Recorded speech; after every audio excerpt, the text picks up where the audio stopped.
Good evening and welcome. My name is Joanna Kerr. I'm a librarian with the Central Library here at London Public Library, and very happy to be participating in the City Nature Challenge, which we're going to hear more about in a little bit. I'm joined by my partner in the City Nature Challenge, Carrie Moreland, who is a biology professor at Fanshawe College. Hello, Carrie. And our program tonight features Cathy Kavassalis. We'll be meeting Cathy in just a minute too. Hi, Cathy. I'd like to begin this event with gratitude for those who have gathered here online and the ideas that we'll share in our conversations and what we'll learn together to appreciate nature, especially at this time of year when so much is growing and beautiful, is to give thanks for the land where we live and the natural spaces that support us. I am grateful for this beauty and diversity with respect for an acknowledgement of the treaty and traditional lands of the Anishinaabe, Haudenosaunee, Lenape-Wauk, and Attawandaron peoples. The neighboring Indigenous nations to London are the Chippewas of the Thames First Nation, Oneida Nation of the Thames, and Munsee Delaware Nation, who continue to live as sovereign nations with individual and unique languages, cultures, and customs. Thank you for reflecting on this acknowledgement. I am now happy to turn the program over to Carrie, who will introduce you to the City Nature Challenge and our guest for tonight.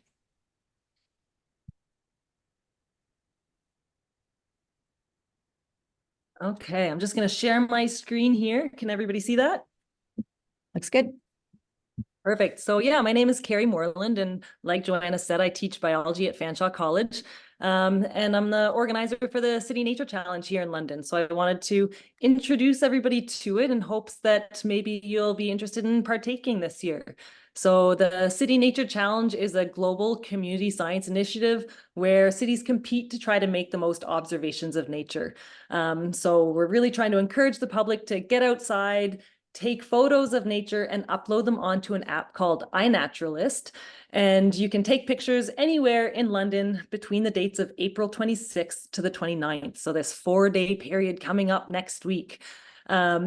To get involved, it's really simple. There's a couple of ways. The first way is to just go outside on your own anywhere in London and find wildlife. So this is any wild or uncultivated plant, animal, fungi, any other form of life that you can see. Take a picture of it and upload it onto iNaturalist.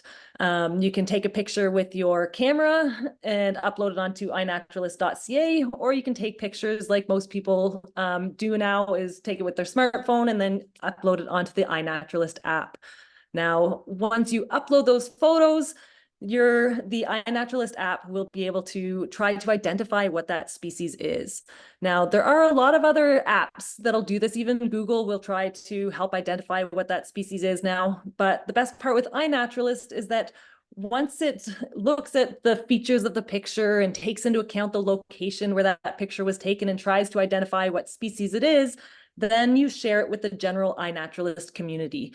And that iNaturalist community can then look at that photo and say, yes, verify, yes, that is correct, that ID is correct, or can say, actually, I think it's probably this species here, and can start a conversation around it to make sure that that ID is correct and that you're learning the right things. Then on top of that, that data is then available. It's saved so that we're creating a database of the different species that are found around London. So this can help to track trends in biodiversity. It can help to track habitat for rare species so that we can make sure that it's protected. It can help to track the spread of invasive species. So it's just community science data where the general public is helping to get this valuable information on biodiversity. So you can get outside between April 26th to 29th on your own and use iNaturalist. If you're intimidated about the idea of giving iNaturalist a try, then next week, in collaboration with the Upper Thames River Conservation Authority, we are hosting an iNaturalist training webinar. So all of your questions will be answered on how to use iNaturalist to make sure that you are all set to compete in the City Nature Challenge with us. So that's Wednesday, April 24th of next week, 7 p.m. Joanna, do you mind dropping the registration link in the chat for us, please? Yes. Thank you. So The other way to get involved with the City Nature Challenge is that if you don't want to go out on your own and make observations, then you can register for one of our nature walks. So we have 18 different nature walks planned between April 26th to 29th, where you can get outside with a group and be part of a group where you're going to be organized by or have a lead naturalist that is there to help point out some different interesting species that you see and try to help you identify what it is and share a little bit of information about it. So these walks are going to be offered all around London at various ESAs or environmentally significant areas. And really the point of it is to just get outside, get engaged with nature, and learn about our local biodiversity. While you're out there, we'd love for you to make some iNaturalist observations to help contribute to the City Nature Challenge. So if you're interested in partaking, you can register on our website at cncldnaunt.ca. And I'll actually get Joanna to drop a link into the chat again now that has our full schedule of events where you can register for the webinar or register for one of these different guided walks. All right, now with that, I will now introduce our keynote for tonight, Cathy Kavassalis. I'm so happy to have Cathy here. Anybody who I've spoken with about Cathy holds her in very high esteem. She's very well respected in the community. And pardon me. Cathy is a passionate gardener and conservationist, and she integrates scientific insight into gardening practices that really foster an ecosystem that's resilient, sustainable, and thriving. Cathy is active with organizations like the Master Gardeners of Ontario, the Ontario Horticultural Association, the Oakville Horticultural Society, and the Royal Botanical Gardens. She works tirelessly for the protection of biodiversity, and most recently, Cathy co-founded the Coalition for Invasive Plant Regulation and is working to prevent the sales of invasive plants. Cathy believes that the path to a greener, more sustainable world begins in our own backyards. So Cathy, thank you so much for being with us here tonight, and I will hand it over to you now. Thank you so much, Carrie, for that wonderful introduction. Can you see my screen all right? Yes. Looks great. Yeah. Wonderful. Okay, well then we're ready to begin. And I am really delighted to be with you at this launch of London's City Nature Challenge. It's a wonderful event, and I hope you all participate. Tonight, I'm going to talk about gardening in a changing climate. But I want to begin by also acknowledging the first peoples who preceded us as stewards of the land, and to recognize that the relationship of humans to the earth is primarily one of partnership. As gardeners, we have a responsibility to protect and heal the land in our care for the generations to come. For the peoples of the Great Lakes, they recognized that the earth was like a dish with them, and we must all share resources so that dish is never empty. Tonight, I'm going to talk about climate change. I'm going to talk about how climate change impacts biodiversity loss. And there was sort of a trick question, which is more serious, climate change or biodiversity loss? Well, in fact, both of them seriously can harm human health and existence. And I'm going to talk about invasive plants. I'll end by talking about what plant choices you can make so that we do not drive extinctions and become like the dinosaurs of ages past. So let's begin. Our Earth has a fever. Over the past century, it has risen by a degree. That may not seem like a lot, but it is driving all kinds of natural disasters. We're seeing increases in fires, in droughts, in floods, in food insecurity. But climate change is not a threat alone. It is a threat multiplier. With climate change will come an increase in certain invasive species.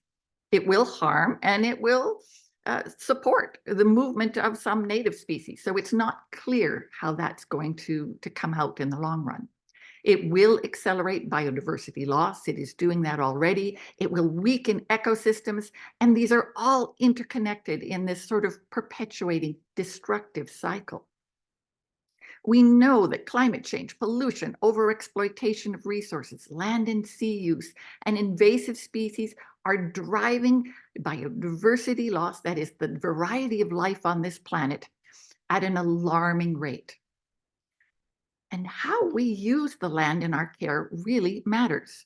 Our plant choices and our care regimes can make positive or negative effects on biodiversity, on soil health, on carbon sequestration, and on water conservation and many other processes, because plants and climate are integrally connected.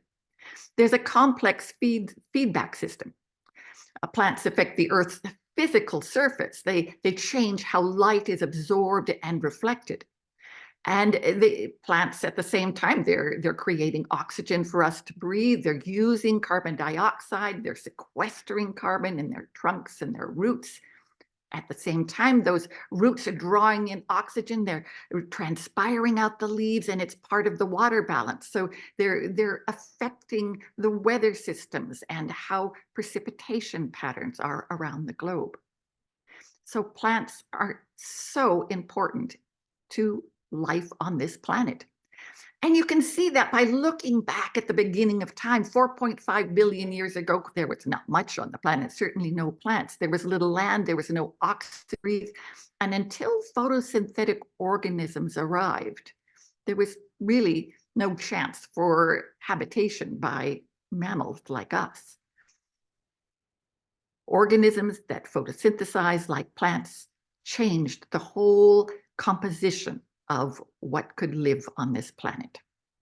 Excuse me, Cathy. Over the last, yes? I'm just going to interrupt for a second here.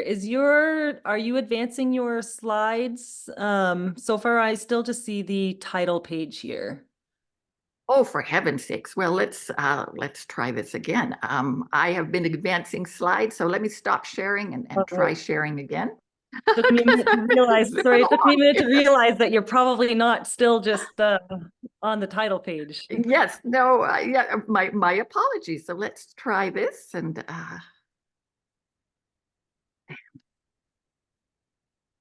okay, is that now advancing? I personally still just see the title page. Okay. Now have you seen a change? There we go. Yes. Okay, well, my apologies. Well, I'm sure they were all wonderful slides.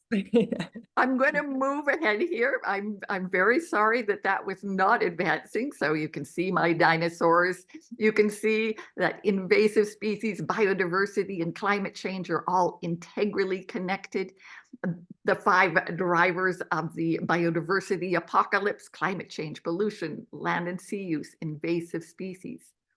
This is about the climate being integrally connected to the gas exchange and water balance. The beginning of the planet, no oxygen.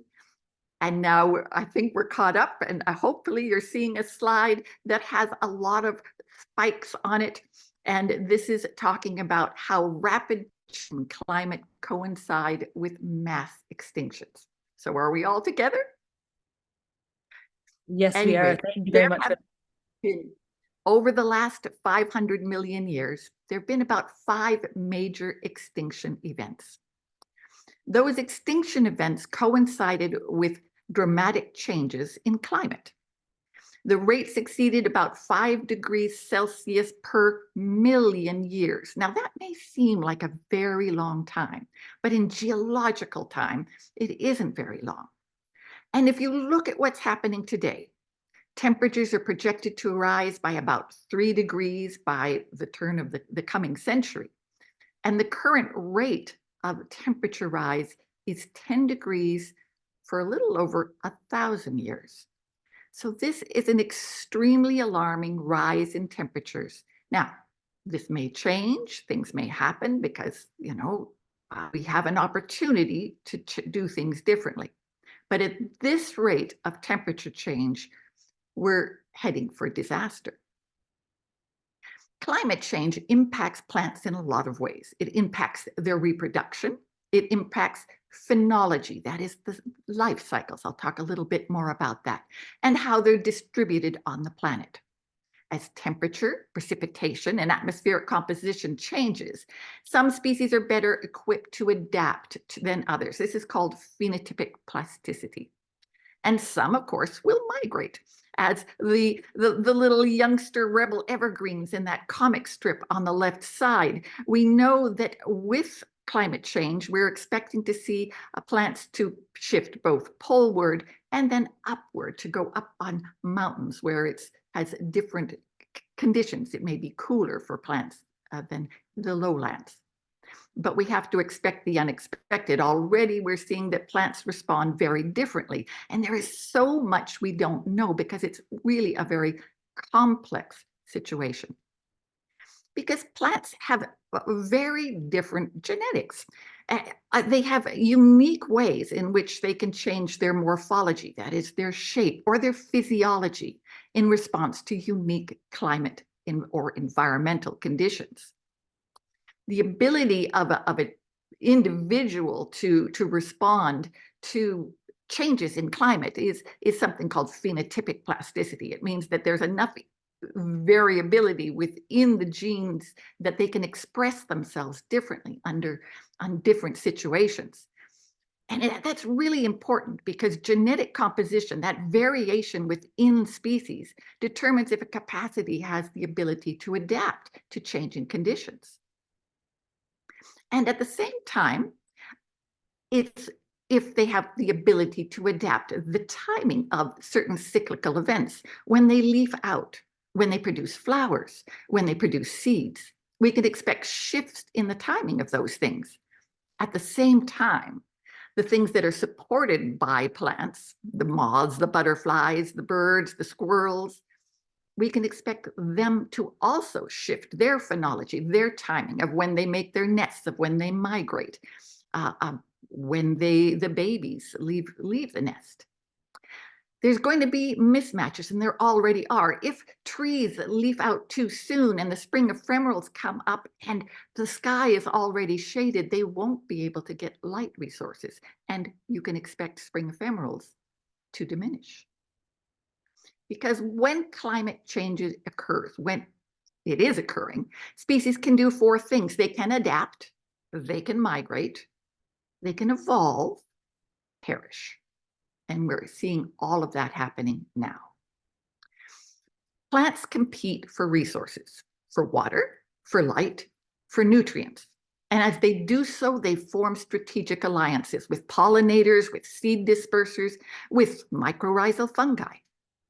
It's competition and cooperation. And this drives evolution and speciation around the planet. Over the past billion years, there's been tremendous biological diversity. It's arisen through this competition and cooperative struggle for resources, for survival. And life forms have adapted to thrive under very different environmental conditions through various genetic mutations. And distinct communities have formed, creating diverse ecosystems. And our well-being depends on these healthy, diverse ecosystems. Biomes, these are the communities of plants and animals that sort of live together in a certain type of climate. And there are different biomes all around the planet. These biomes are essentially shaped by climate. Climate filters what species can exist in each region: temperature, humidity, precipitation, so that up in the cold polar regions, you can expect very different life forms than in the hot rainforest or in the dry desert. You in the London area are in a region called a temperate forest zone, in what's an ecoregion called the mixed wood plains, with moderate rainfall, mild to warm summers, and cold to cool winters. We know that plants can be moved between areas around the globe if they have sort of similar growing conditions, and we've certainly been doing that. So let's play a game. Here's a rose garden. Where in the world do you think this rose garden is? Well, I won't let you guess for long. This happens to be in Japan. This is the Kasai Rose Garden, and Japan is home to the Japanese macaque and the endangered Okinawa rail. It's also home to the multiflora rose, which is quite invasive here. I could have shown you rose gardens here in Ontario, in Ottawa, in Barrie, in Burlington. Well, where in the world are these gardens? Did the one on the top right? Well, kale and pansies, I grow those in my backyard. Dahlia, salvia, yarrow, I've grown those too. I suspect some of you have. Where is this? Queensland, Australia, but it could be Ontario.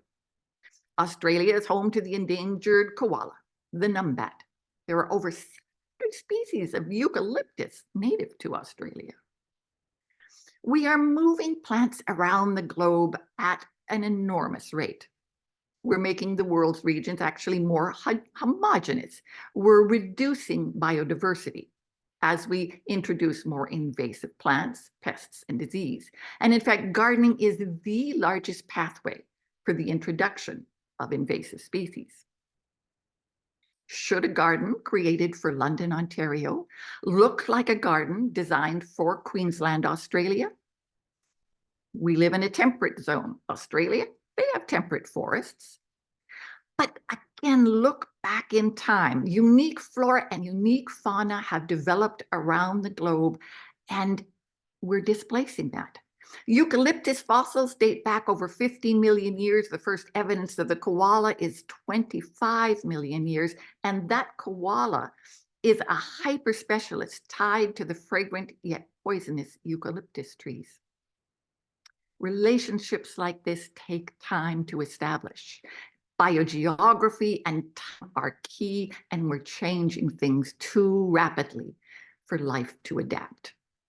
Diverse communities of plants and animals have developed dependent on soil, water, and climate condition, each influencing each other, and we are changing this. We are creating winners and losers. Some really big winners like the Canada goose, who really gets along pretty well with lawns, and the Japanese beetle. And then there are lots of losers like the rusty patch bumblebee, the Acadian flycatcher, our native climbing rose. These are disappearing, and that's bad. Native species are being displaced. Again, we are homogenizing our gardens by choosing a limited set of species. And I'm going to give you an interesting example that was based on a study done by Eric Davies at the University of Toronto several years back now. He looked at the populations of native tree species. In Toronto, at the time of European settlement, there are about 73 native trees. Since then, we've introduced 74 new species. That seems like we're increasing biodiversity, but in fact, 32 native species have disappeared. We call this dark diversity, and that's happening all around North America. I can name cities across Canada and across the United States where species are going dark. We don't use them, and they're disappearing. So even though locally you might see some increases in the kinds of species there are, we're actually reducing global diversity by selecting fewer. And life is disappearing. This is not something I'm imagining. Almost half the planet's species are experiencing rapid population declines. The International Union for the Conservation of Nature now includes 157,000 species that are threatened, with 44,000 threatened with extinction. We are losing biodiversity and nature's contributions to people at a rate never seen before in human history. And the New York Times put a provocative title on an article in their paper a couple of years back: "Is your garden killing the earth?" Well, if your garden is a food desert, the answer is yes. And many of our gardens are assortments of plants from around the world whose function is primarily for appearance. Like this garden that's all boxwood. The boxwood was chosen because nothing ate it. It was kind of the perfect plant. You could shape it. It stayed the same all the time. And up until the last 5 years or so, really, there was no insect life on it. Now what's followed it is a whole bunch of invasive species like boxwood psyllid, boxwood leaf miner, boxwood mites, and boxwood moth, as well as a plethora of diseases. But again, for native species, it's a food desert. Introduced species can be beneficial. They can form relationships with pollinators, with herbivores, with parasitoids, but they can also do harm, particularly invasive species that disrupt relationships and ecosystems. Let's look at the London area. You have, an urban city area where there isn't a lot of green space. You've got a lot of suburban areas where there is some green space in people's backyards. You're surrounded in Middlesex County by farms, and only about 13% remains naturally vegetated, and very little of that is protected. Where are native flora and fauna to survive? Thoughtful gardens need to be connectors between fragmented habitats. They need to enhance ecosystem function, soil formation, water regulation, pollination. They need to support relationships between plants and food webs. So let's think about the gardens you choose. We choose gardens, plants, well, to produce food. That's necessary. For function, we need shade, maybe play area, but mostly we choose them for fashion, and we need to change that. We need to choose plants that support native biodiversity and ecosystem function when it's possible and appropriate. But what does it mean to be native? There's actually no fixed definition. It's complicated. During the last ice age in Ontario, almost all plants were wiped out. Proceeding after the glaciers receded about 10,000 years ago, plants migrated back into Ontario. We now have across Canada about 109 endemic plants that occur in Canada and nowhere else. There's plants like this really cool little moonwort. It's a kind of fern that actually exists in Ontario in 3 places. That's it for that plant. This little trillium in the bottom right, well, that only exists on Vancouver Island. So there are some really unique things in Canada, and these are at great risk. We have around, less than 2,000 native plants that were here at the time of European settlement, but 69 of those have already disappeared. I'm going to look a little bit more carefully at our emblematic trillium species just to sort of describe what native means in a little bit better detail. There are 5 trillium that are here: the nodding, the red, the drooping, the white, the painted. You don't need to know all this, but the drooping is endangered right now.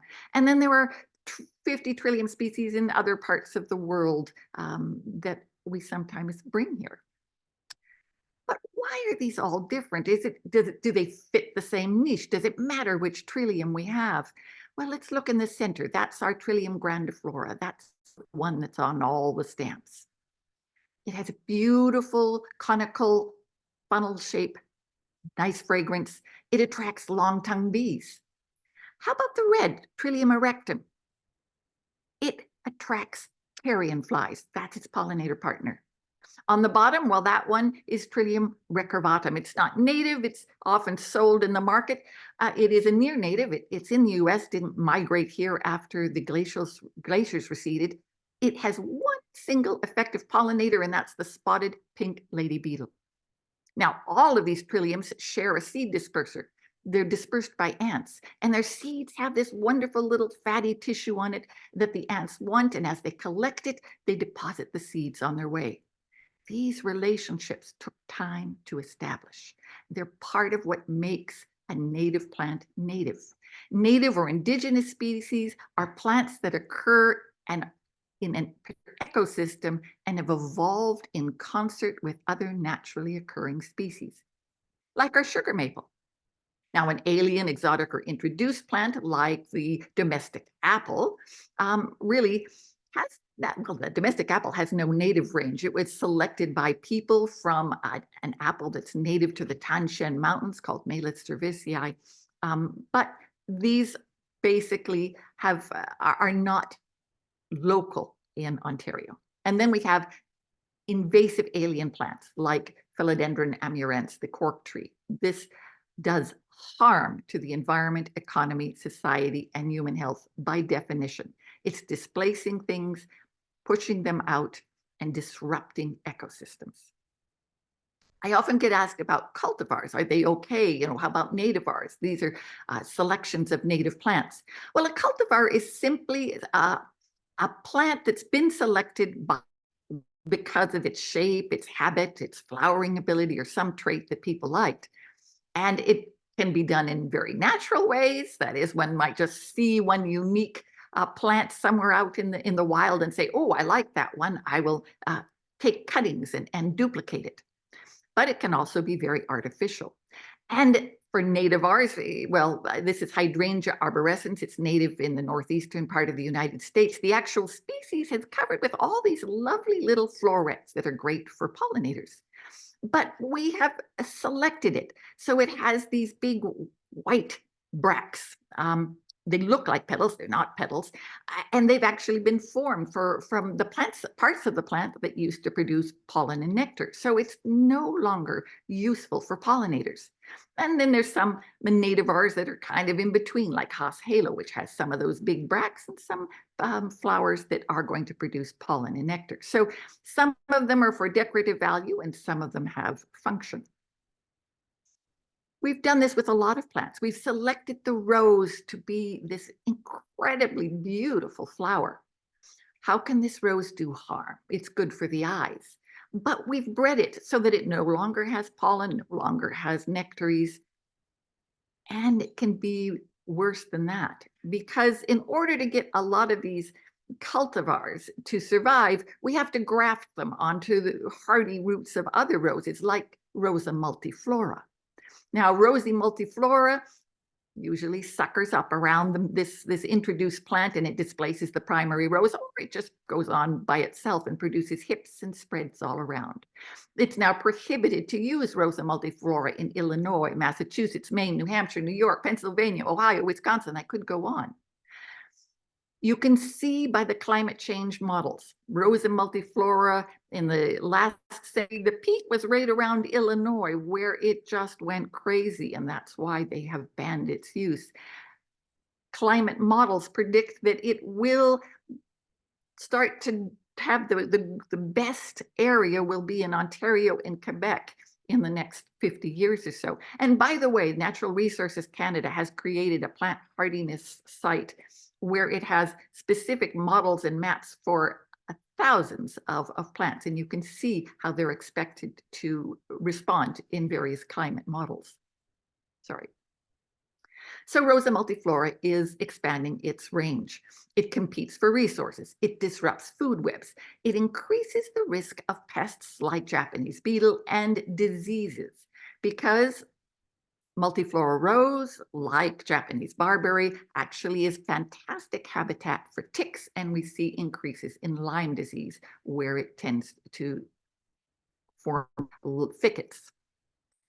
We know that multiflora rose is a direct cause of the loss of populations of species at risk, like American ginseng, which is vulnerable to global extinction. We also know it's threatening the Acadian flycatcher here in Ontario because it will not breed in ravines where multiflora rose has established. And we look across Canada, there are a lot of things that are at risk, mainly insects, arthropods, followed by plants and mosses and lichens. If we just look at vascular plants at risk in Ontario, as I mentioned, 69 are gone, 620 are threatened, about 1,300 are apparently secure, but we've introduced over 1,100 new plants, and of those, 400 at least have been identified as weedy or invasive. Gardening, again, as I mentioned earlier, is the largest source of invasive plants. And when you see things at burning bush, periwinkle, yellow flag iris, miscanthus, yellow archangel, these are plants that we already have evidence that they are doing harm.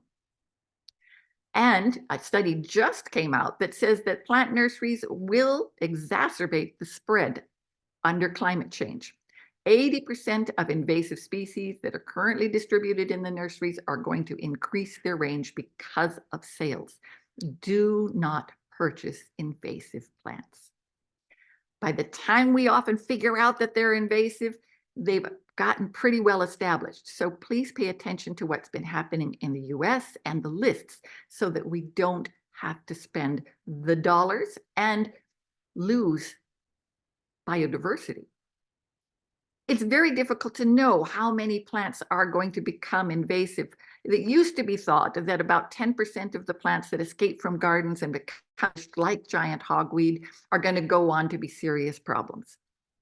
We now know that there are a bunch of sleepers out there, like Japanese spirea, that is about to shift and go into hyperdrive. A very recent study said, well, that 10s rule should be at least a 20s rule, because we're seeing a lot more plants escape from gardens and become problems.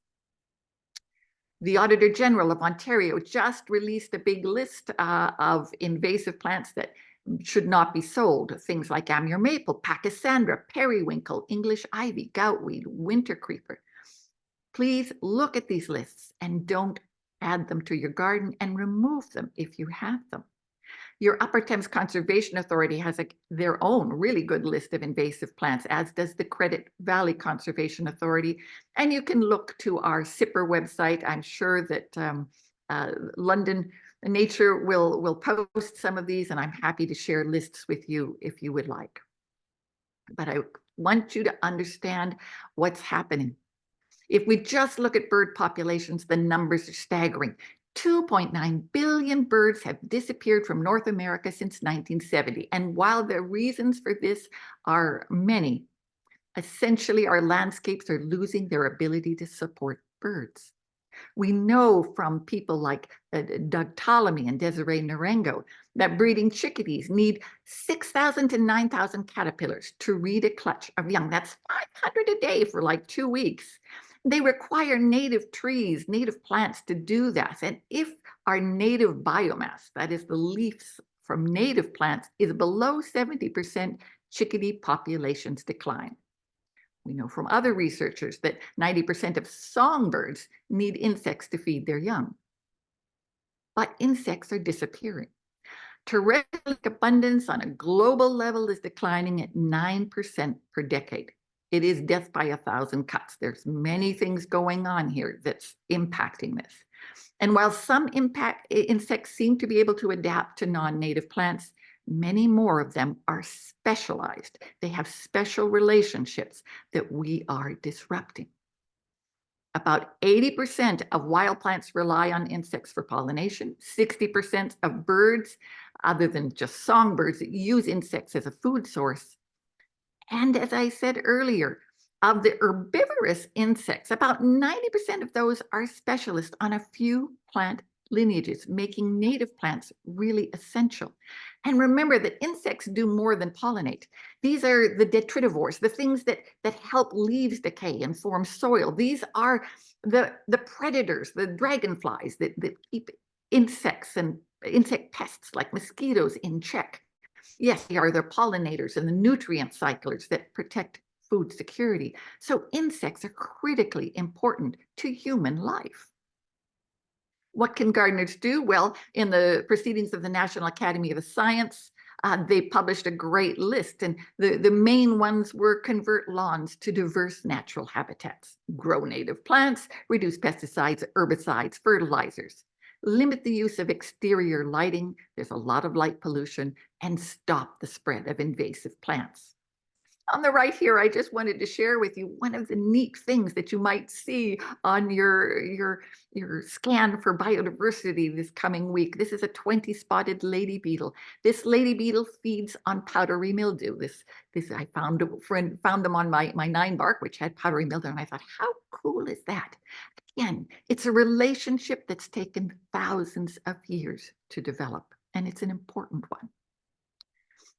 Well, climate's changing. We have novel soils. We have novel weather patterns. We have novel pests and diseases.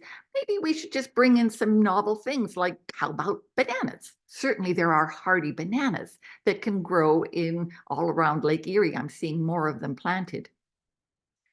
But remember, when the glaciers receded, plants migrated, but they didn't migrate in isolation.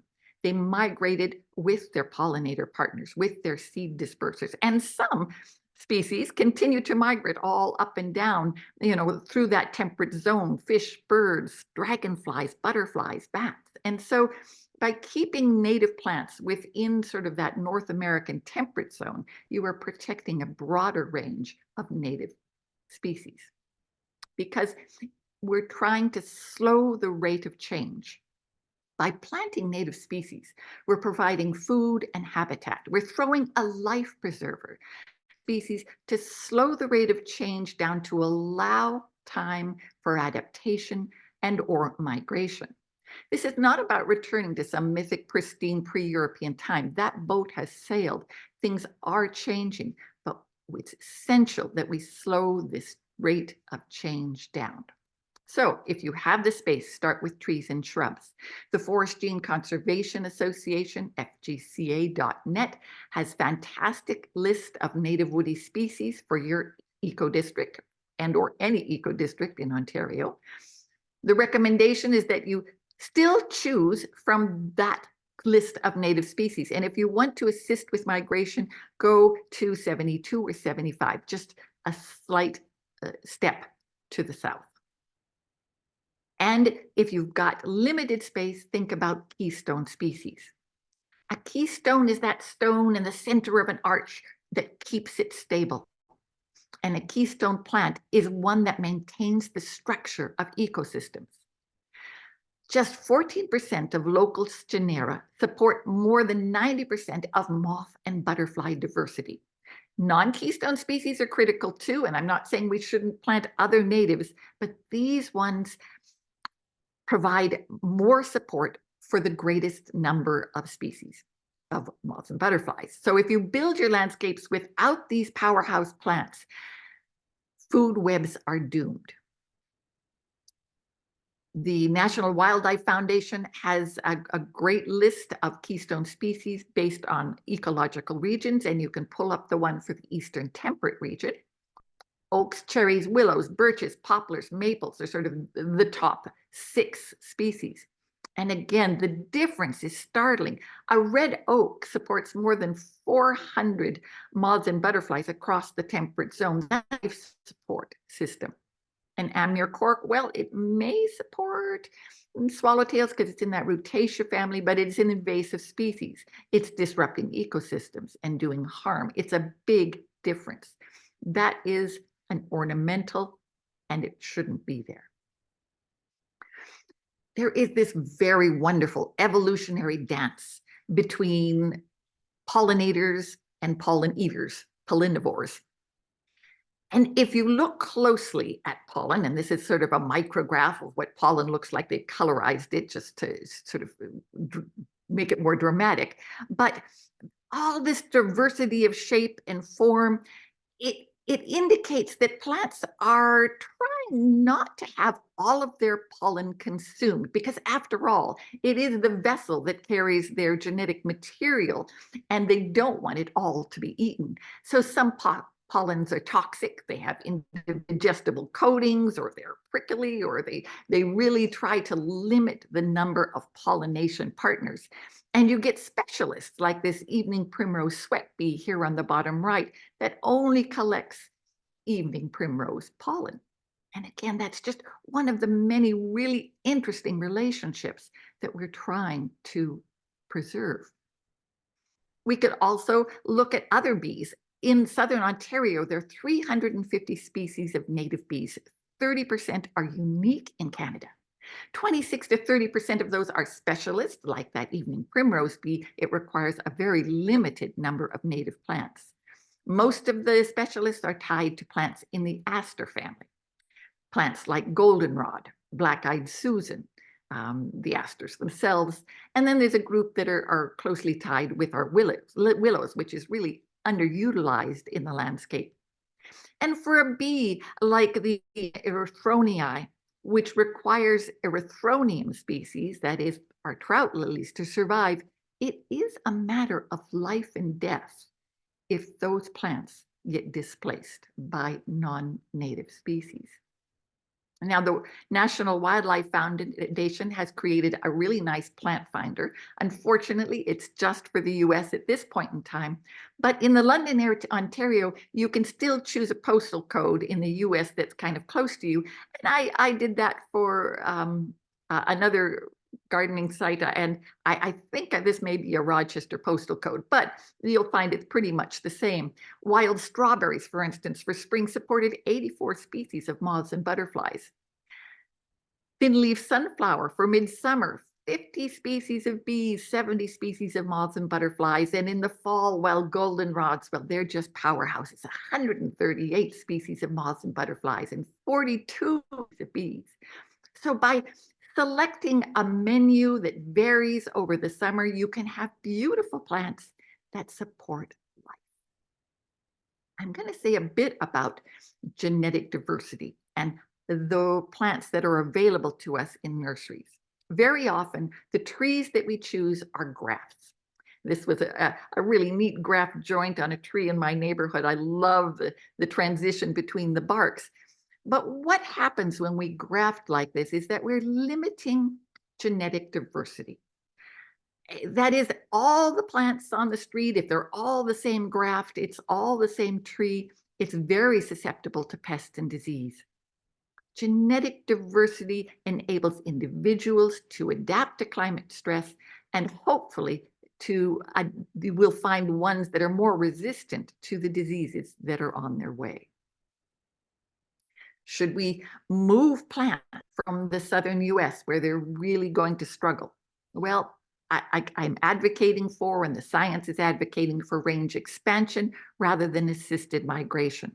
While I absolutely love ball cypress, this Taxodium disticum that I photographed in Sebring, Florida, and it will grow here in Ontario. It does pretty well. It won't reproduce. It's not invasive, so it's, in that regard, it's not a bad thing. But it's not really supporting a lot of native biodiversity. So if you have the space, move things that are a little nearer to London if you are assisting migration. Because gardens can be communities that support relationships, provide the necessities of life, food, water, shelter, make sure there's soil available for ground nesting species. And when you see dead branches, don't clean things up, because death brings life. Those are needed habitats for a lot of things. We want to maintain these perfect gardens, and this has a cost. You want to aim to reduce your impact on nature. Our manicured landscapes reflect old ideas. There's too much lawn, too many non-native species. They're too clean. It's too much maintenance. Make it easier on yourselves. Change your garden design to increase native diversity and reduce maintenance, to reduce watering, to reduce fertilizing, mowing, and blowing.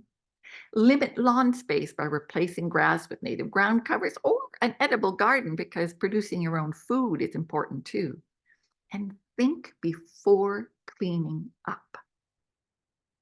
You have to leave habitat.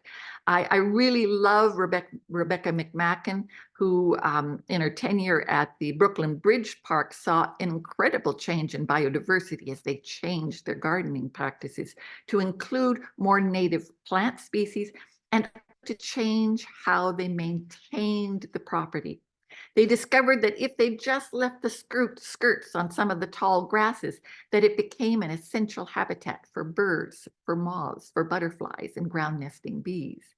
So when choosing drought-tolerant native grasses like big blue scram or purple lovegrass for Ontario, think about how you care for these as the season goes on.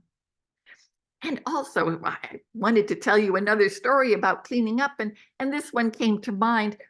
You may see on a lot of the trees little bumps and lumps on some of the leaves, and many of these are made by gall makers. Little psyllids, all kinds of things make galls. This happens to be a hackberry gall. And these little hackberry galls that are full of little creatures, this plays a crucial role for the refueling of migratory songbirds. People try to reduce this. They spray them, they do all kinds of things, and they try and clean up the leaves in the fall, so they're in an attempt to decrease the population. But in fact, they're actually decreasing these parasitic predatory wasps, which are the natural predators of the psyllids and keep them in balance and disrupt the food web. So our desire to clean things up can sometimes exacerbate problems that we would like to decrease. Leaf litter is not waste. It builds soils. Trees are dropping their leaves so that they can recapture the nutrients that they've lost and the minerals. It insulates the tree roots. It reduces water loss. It shelters overwintering species. It supports mycorrhizal association, and it protects spring ephemerals. There's all kinds of things happening, and when we take the time to observe it, we can enjoy the life that the litter brings. And I want to say something about soils and protecting our soils and why leaf litter is so important, because within the ground, we have neglected the diversity that's there. The beneficial microbes, the bacteria, the fungi that facilitate carbon sequestration and ensure plant health by improving nutrient uptake and resource sharing and interplant communication. Again, we need to protect that and keep it healthy. So, landscapes, you want them to look nice, of course, but they can be beautiful and ecologically responsible. You can use things like color, line, shape, form, value, texture, space, the elements of good design to create a garden that is attractive, but also ecologically beneficial. You can get inspiration from online resources. I really like Wild Ones. They've invited landscape designers to share designs with the public, and they're mostly in the United States, but many of them have very similar plant palettes. And so it's a good way to learn about how to put them in landscapes so that they look attractive. I'm really delighted with the Upper Thames River watershed resources they have for you. Whole bunch of lists of plants and shrubs and nurseries where you can get them. And there's all kinds of other online resources. And again, I'm very happy to share these lists with the moderators today and with you if you would like to reach out. There are fantastic books. Doug Ptolemy's Nature's Best Hope. You've got Lorraine Johnson, A Garden for the Rusty Patch Bumblebee, and the newest Rick Gray and Sean Booth's Gardening Guide for Native Plants for the Great Lakes region. Again, these can make it easier for you. Together, we can safeguard biodiversity in a changing climate. If we choose to shrink lawns, increase native plants, aiming for 70% native plants and supporting native biodiversity, we need to reject invasive plants and manage our gardens more thoughtfully. Whoops. And I just wanted to give a shout out to London City Nature Challenge. And I do hope that you all participate, and let's see who can make the most of observations of nature and report it to iNaturalist. Together we can make a difference. And I thank you so much for inviting me tonight. I'll stop sharing so I can answer your questions. Cathy, thank you so much. That was incredible. You are so knowledgeable. I learned so much from you, and you packed a lot into a short period of time, but it was so easy to follow and it just lovely. Thank you so much. My goodness. Well, you're very welcome. And I do apologize for the hiccup at the beginning. It all works out in the end. Okay, so because we're going to start our Q&A period, I'm just going to stop the recording and let's move to that section. So I'll do that now.